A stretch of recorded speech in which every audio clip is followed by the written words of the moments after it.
Hello friends, welcome back to PYQ academy. हम लोग NCERT के कक्षा 6 से 12वीं तक के प्रीवियस ईयर के जो भी क्वेश्चंस विभिन्न एग्जामों में पूछे गए हैं, जैसे कि KVS, NVS, DSSB या फिर बिहार टीचर का जो बिहार टीआरई वैकेंसी हो रहा है उसका भी जो प्रीवियस ईयर क्वेश्चन लिए गए हैं NCERT से, उन सभी प्रश्नों को हम लोग सॉल्व कर रहे हैं। तो फ्रेंड्स, यदि आप भी हमारे साथ इन सभी प्रश्नों को सॉल्व करना चाहते हैं, एग्जाम का प्रिपरेशन करना चाहते हैं, तो आप हमारे चैनल को सब्सक्राइब करके चैनल के साथ जुड़ जाएँ।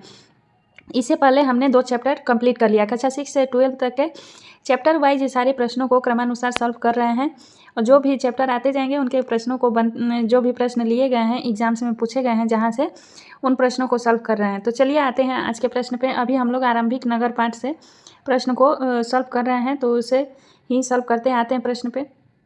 देखिए, अभी हमने आरंभिक नगर पाठ जो भी है इस लेसन से जो भी क्वेश्चंस बने हैं और प्रीवियस ईयर में पूछ चुके हैं, उन प्रश्नों को सॉल्व कर रहे हैं। आप लोग अभी स्क्रीन पे देख ही रहे होंगे कि DSSB PGT में पूछे जाने वाले इतिहास के जो भी क्वेश्चन है, या फिर TGT के भी क्वेश्चन इतिहास में पूछे जाते हैं, इतिहास से जुड़े होते हैं, उन प्रश्नों को यहाँ समेकित किया गया है। और ये जो बुक है इसमें सारे टॉपिक को कवर किया गया है। तो इन प्रश्नों को सॉल्व करते हैं। आज का हमारा पहला क्वेश्चन है, फर्स्ट क्वेश्चन देखते हैं। आज का फर्स्ट क्वेश्चन जो है, नीचे दिए गए लिस्ट में से कूट की सहायता से सही उत्तर चुनना है।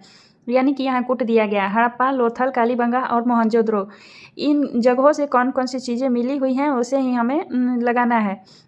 तो यहाँ देखिए, सिमेट्री, डाकयार्ड, नाचने वाली लड़की की मूर्ति, हल चलाते हुए खेत। तो मोहनजोदड़ो से क्या मिला है? तो नाचने वाली मूर्ति, लड़की की मूर्ति मिली है। तो ये सबसे पहला तो यह याद आता है, डी का 3 होगा।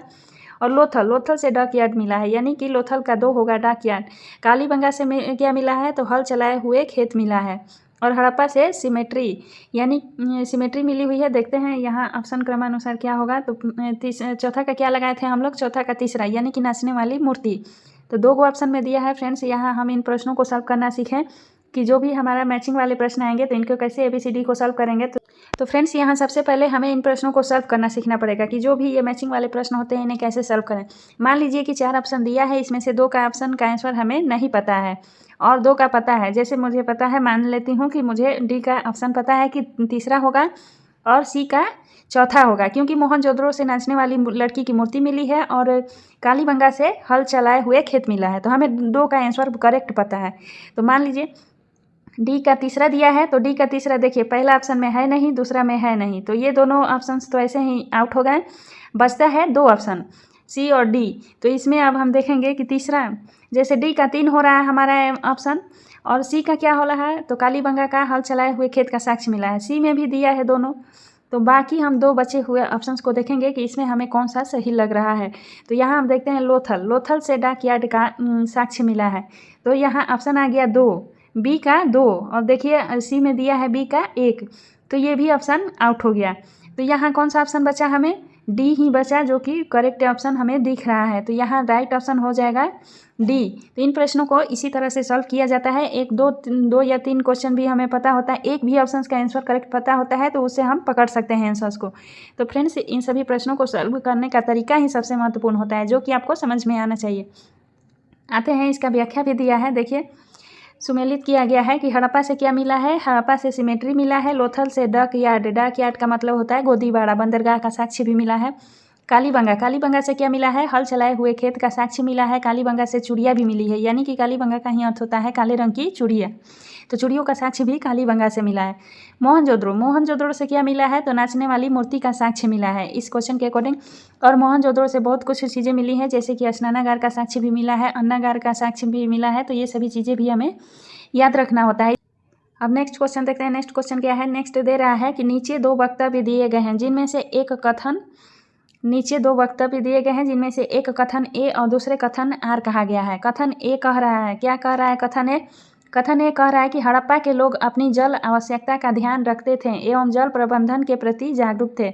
देखिए, जल प्रबंधन की बात कर रहा है, तो ये बिल्कुल सही कथन दिया गया है। हड़प्पा के लोगों में जल प्रबंधन की विशेषता थी और उसके प्रति वो लोग जागरूक थे। कारण देखते हैं क्या दिया गया है। कारण कह रहा है कि मोहनजोदड़ो में बड़ी संख्या में कुएं खुदवाए गए थे। ये भी बिल्कुल सही कथन है। मोहनजोदड़ो में लगभग 700 प्लस कुएं का साक्ष्य पाया गया है। याद रखिएगा फ्रेंड्स, क्वेश्चन ये भी पूछ सकता है कि मोहनजोदड़ो से कितने कुएं खुदवाए जाने का साक्ष्य मिला है? तो 700 के अप्रोक्स मिला है। ये हमें पता है और आप सभी को बता देते हैं, तो याद रखिएगा।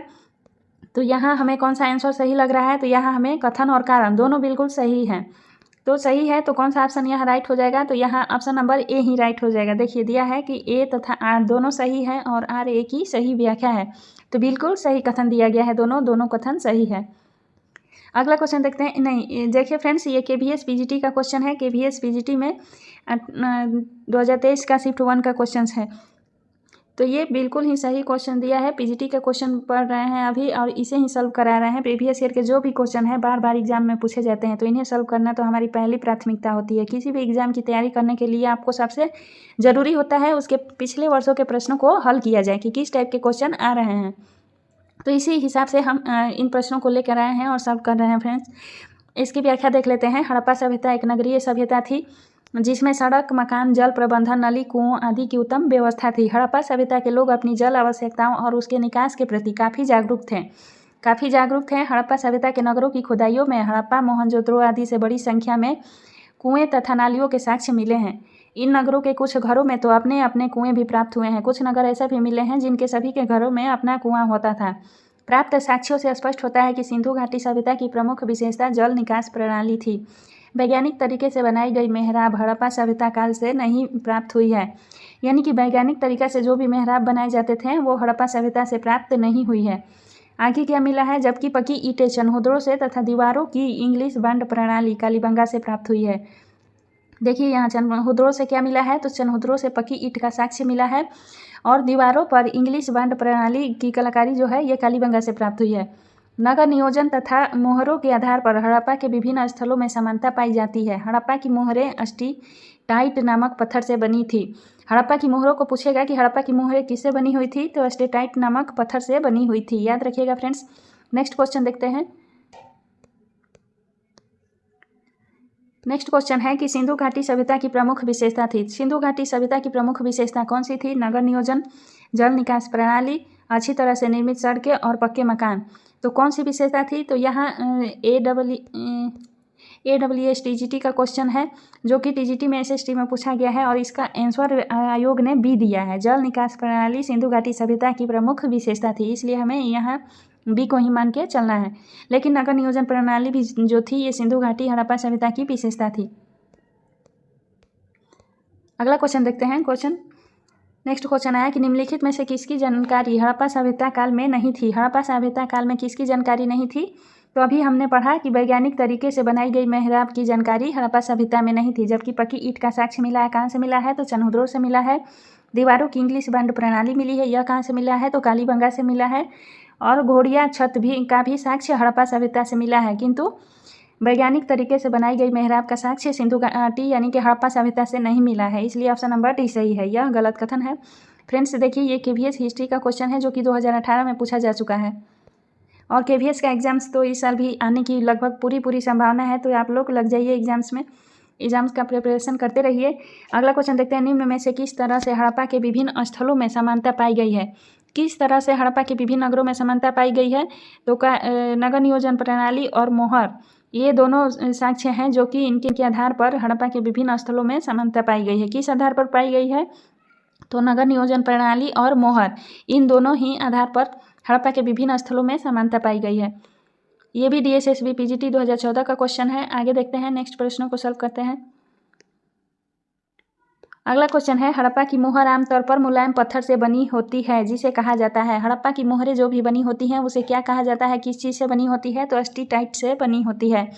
अभी थोड़ी देर पहले मैंने ये क्वेश्चन पढ़ा था कि हड़प्पा की मोहरें किससे बनी होती है? स्टेटाइट से बनी होती है। तो स्टेटाइट जो पत्थर था यह किस टाइप का पत्थर होता था? तो मुलायम पत्थर होता था। यहाँ देख लीजिए मुलायम पत्थर दिया गया है, तो मुलायम पत्थर से हड़प्पा की मोहर बनी है, उसे स्टेटाइट कहा जाता था। ये भी DSSB PGT का 2018 का प्रश्न है। अब आगे देखते हैं। आगे हमारा टॉपिक है भवन, नाले और सड़कें। भवन, नाले और सड़कें टॉपिक से प्रश्न आएगा और इस चैप्टर से जो भी क्वेश्चन बने हैं उनको सॉल्व करेंगे आगे। यहाँ पहला क्वेश्चन है इसके अनुसार अपने घर बनाने के लिए सिंधु घाटी के लोग प्रयोग करते थे। घर बनाने के लिए सिंधु घाटी के लोग किसका प्रयोग करते थे? लकड़ी का, बलुआ पत्थर का, पकी हुई दग्ध ईंटों का, या उपर्युक्त में से एक से अधिक, या उपर्युक्त में से कोई नहीं। फ्रेंड्स यहाँ 5 ऑप्शंस दे दिए। इसका मतलब ये BPSC TRE 3.0 का एग्जाम का क्वेश्चन है जो कि 2024 में पूछा गया। हाल ही में जो एग्ज़ाम हुआ है बीपीएससी का पीजीटी का उसका क्वेश्चन है। तो ये क्वेश्चन पूछने की अभी भी बीपीएससी भी रिपीट करता है बार बार प्रश्नों को, तो इन प्रश्न तो बहुत ही इंपॉर्टेंट हो जाता है और इसको याद रखिएगा। यहाँ जो राइट ऑप्शन होगा ऑप्शन नंबर डी होगा, यानी कि उपयुक्त में से एक से अधिक ऑप्शन राइट है। अपने घर बनाने के लिए सिंधु घाटी के लोग किसका प्रयोग करते थे? लकड़ी, बलुआ पत्थर और पकी हुई और दग्ध ईंटों, तीनों का प्रयोग करते थे। इसकी व्याख्या भी दिया गया है, देख लेते हैं। सिंधु घाटी के लोग अपने घरों को बनाने के लिए लकड़ी और पकी हुई दग्ध ईंटों का प्रयोग करते थे। सिंधु घाटी के लोग मकानों की छतें भी लकड़ी से बनाते थे। दरवाजे, खिड़कियां आदि को बनाने में लकड़ी ही मुख्य सामग्री थी। सिंधु घाटी के लोग मकान, नालियां और स्नान गृह अच्छी तरह पकी यानी कि दग्ध ईंटों की सहायता से बनाते थे। ईंटें जो होती थी कैसी होती थी? तो चतुर्भुजाकार होती थी। सिंधु घाटी में प्राप्त सबसे बड़ी ईंट जो होती थी 51.43 सेंटीमीटर गुना 26.27 सेंटीमीटर के आकार की है। सामान्यतः 27.94 सेंटीमीटर से 13.97 सेंटीमीटर से सेंटीमीटर अनुपात क्या था इनका? 4:2:1 के आकार की ईंटों का प्रयोग किया जाता था। यानी कि सिंधु घाटी सभ्यता में जो भी घर बनाने के लिए ईंट बनी होती थी उन ईंटों का अनुपात पूछ देता है बार बार क्वेश्चंस में। तो फ्रेंड्स इन्हें कॉपी में नोट भी कर सकते हैं कि सिंधु घाटी सभ्यता में पकी हुई ईंटों का प्रयोग होता था और उन ईंटों का अनुपात क्या था? तो 4:2:1 के अनुपात में ईंटों का प्रयोग किया जाता था। ये अति महत्वपूर्ण प्रश्न बन जाता है। आते हैं नेक्स्ट पॉइंट पे। अगला टॉपिक जो है नगरीय जीवन से है। अगला टॉपिक नगरीय जीवन है। इसके प्रश्नों को भी देख लेते हैं। नगरीय जीवन से किस टाइप के क्वेश्चंस पूछे गए हैं एग्जाम में। क्वेश्चन है कि हड़प्पन जीवन का एक पहलू जो हड़प्पन व्यवस्था का आधार था लेकिन जिसके बारे में थोड़ा बहुत या नहीं के बराबर मालूम है, तो कौन सा ऑप्शन इसमें से है? तो यहाँ ग्रामीण जीवन जो है इसके बारे में हड़प्पा सभ्यता से कोई जानकारी नहीं मिली है, क्योंकि हड़प्पावासी जो थे वो शहरी जीवन जीते थे। पशुपालन, परिवहन और संचार व्यवस्था और जनसंख्यीय पैटर्न का साक्ष्य हड़प्पा से मिला है, और किसका साक्ष्य नहीं मिला है? तो ग्रामीण जीवन का साक्ष्य नहीं मिला, इसलिए ऑप्शन नंबर ए जो है यहाँ राइट है। बाकी तीनों का साक्ष्य जो है ये मिला हुआ है। ये भी क्वेश्चन जो है ये DSSB PGT का 2014 का क्वेश्चन है। फ्रेंड्स इसकी व्याख्या भी दी गई है, व्याख्या देख लेते हैं। हड़प्पा व्यवस्था का आधार जो है यह ग्रामीण जीवन था, किंतु इस बारे में बहुत कम जानकारी उपलब्ध है। हड़प्पा सभ्यता भारत की प्रथम नगरीय सभ्यता थी। भारत की पहली नगरीय सभ्यता कौन सी थी? तो हड़प्पा सभ्यता थी। इस युग में टीन व तांबा मिलाकर कांसे के औजार बनाते थे। क्वेश्चन एग्जाम में यह भी पूछ लेता है कि कांसा किससे बनता था? तो टीन और तांबा को मिलाकर कांसा बनाया जाता था। मूर्तियाँ आदि बहुतायत में बनाए गए, जिसके कारण इसे कांस्य युग भी की सभ्यता भी कहते हैं। हड़प्पा सभ्यता को कांस्य युगीन सभ्यता कहा जाता है। क्यों कहा जाता है? क्योंकि कांसे से बनाई हुई मूर्तियाँ बहुत ज़्यादा संख्या में मिली हैं। हड़प्पा काल में नगरीकरण हुआ, किंतु गरीब और अमीर वर्ग के मध्य असमानता, उनके निवास स्थान, उनके द्वारा प्रयुक्त आभूषण एवं कीमती बर्तनों, रहन सहन, मनोरंजन के स्थान आदि के कारण बढ़ी। हड़प्पा काल जो था, हड़प्पा काल के लोग मनोरंजन के लिए किसका प्रयोग करते थे? तो हड़प्पा काल के लोग मनोरंजन के लिए शतरंज, पासा, नृत्य, शिकार आदि साधनों का उपयोग करते थे। हड़प्पाई लोगों में दाह संस्कार की विधि के अंतर्गत पूर्ण समाधान यानी मृतकों को कब्र में दफनाने की परंपरा, जिसमें मृतक का सिर होता था उत्तर से दक्षिण दिशा की ओर। यह भी क्वेश्चन पूछता है, UGC नेट में भी यह सब क्वेश्चन पूछ लेता है कि हड़प्पा सभ्यता में मृतकों को जो भी दफनाया जाता था उसमें उनका शरीर किस दिशा से किस दिशा में होता था। जैसे कि सिर जो होता था वह उत्तर दिशा में होता था और पैर जो होता था वो दक्षिण दिशा की तरफ रख के दफनाया जाता था। इसको पूर्ण सावधान विधि कहा जाता है। दाह संस्कार की भी कई विधियाँ होती थी। पूर्ण सावधान विधि है पहली।